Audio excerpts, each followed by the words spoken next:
আসসালামু আলাইকুম ওয়া রাহমাতুল্লাহি ওয়া বারাকাতুহু।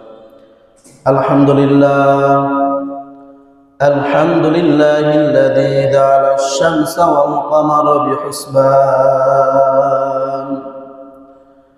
ওয়ান নাজমা ওয়াশ-শাজারা ইয়াসজুদান ওয়া ফাদ্দালা জামানান আলা জামান كما فضل مكانا على مكان وإنسانا على إنسان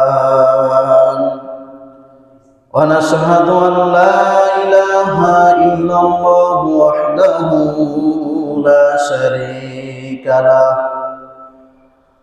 أما بعد فقد قال الله تعالى في كلامه المجيد وفرقانه الحميد. أعوذ بالله من الشيطان الرجيم. بسم الله الرحمن الرحيم.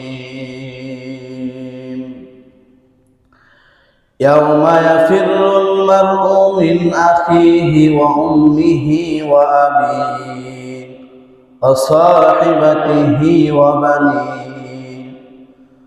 وقال النبي صلى الله عليه وسلم إنما الأعمال بالنيات أو كما قال النبي صلى الله عليه وسلم إن الله وملائكته يصلون على النبي يا أيها الذين آمنوا صلوا عليه وسلموا تسليما.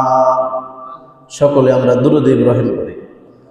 আল্লাহুম্মা সাল্লি আলা মুহাম্মাদিন ওয়া আলা আলি মুহাম্মাদ كما صليت على إبراهيم وعلى آل إبراهيم إنك حميد مجيد.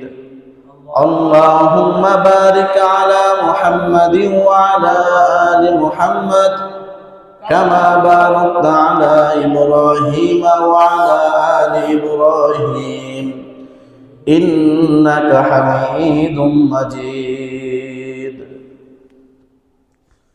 আলহামদুলিল্লাহ সুম্মা আলহামদুলিল্লাহ। আল্লাহ সুবহানাহু ওয়া তাআলার দরবারে হাজার লাখ কোটি শুকরিয়া, যেই মহান আল্লাহ তাআলা আমাদেরকে সপ্তাহের শ্রেষ্ঠ দিন জুমার দিন আল্লাহ তাআলার সমস্ত প্রকার কাজকর্ম থেকে ফারেক করে আমাদেরকে মসজিদে আগে ভাগে আসার বসার, কিছু কথা বলার, কিছু কথা শোনার তৌফিক দান করেছেন। এজন্য আমরা সকলে প্রভুর দরবারে শুকরিয়া আদায় করি, সকলে বলি আলহামদুলিল্লাহ। সম্মানিত মুআজ্জাজ মুহতারাম মুসল্লিয়ান ইকরাম, আল্লাহ তাআলা রব্বুল আলামিন পবিত্র কোরআন কারীমের মধ্যে বলেন লাইন শাকারতুম লাযীদান্নাকুম ওয়া লাইন কাফারতুম ইন্না আযাবি লাশাদীদ। আল্লাহ তাআলা রব্বুল আলামিন বলেন, দুনিয়ার জমিনের কোনো বান্দা যদি নিয়ামত পাইয়া নিয়ামতের শুকরিয়া আদায় করে, আমি আল্লাহ তাআলা রব্বুল আলামিন তার নিয়ামতকে বৃদ্ধি করে দেব। পক্ষান্তরে যদি কোনো ব্যক্তি নিয়ামত পাওয়ার পরে নিয়ামতের শুকরিয়া আদায় না করে, আমি আল্লাহ তাআলা ইন্না আযাবি লাশাদীদ, তার জন্য কঠিন আযাবের ব্যবস্থা রেখেছি। এজন্য ভাই, প্রত্যেকটা সেক্টরে প্রত্যেকটা সময় আমরা আল্লাহ তাআলা রব্বুল আলামিনের নিয়ামতের শুকরিয়া আদায় করব ইনশাআল্লাহ। নিয়ামত কি জিনিস, আসলে নিয়ামত কাকে বলে? শুধু কি মসজিদে আসলাম আর আলহামদুলিল্লাহ বললাম নিয়ামতের শুকরিয়া আদায় হয়েছে, এতটুকুই? বিষয়টা এরকম নয়।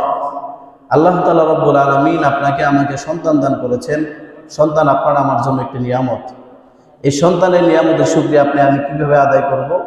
সন্তানকে সঠিক জ্ঞান দিতে হবে, দ্বীনি শিক্ষায় শিক্ষিত করতে হবে। আল্লাহ তাআলা রব্বুল আলামিন আপনাকে আর আমাকে অর্থ দিয়েছেন, টাকা পয়সা দিয়েছেন। এই টাকা পয়সার নিয়ামতের শুকরিয়াটা আমরা কিভাবে আদায় করব? এই টাকাগুলি আল্লাহ তাআলার পথে খরচ করতে হবে, দ্বীনের পথে লাগাতে হবে।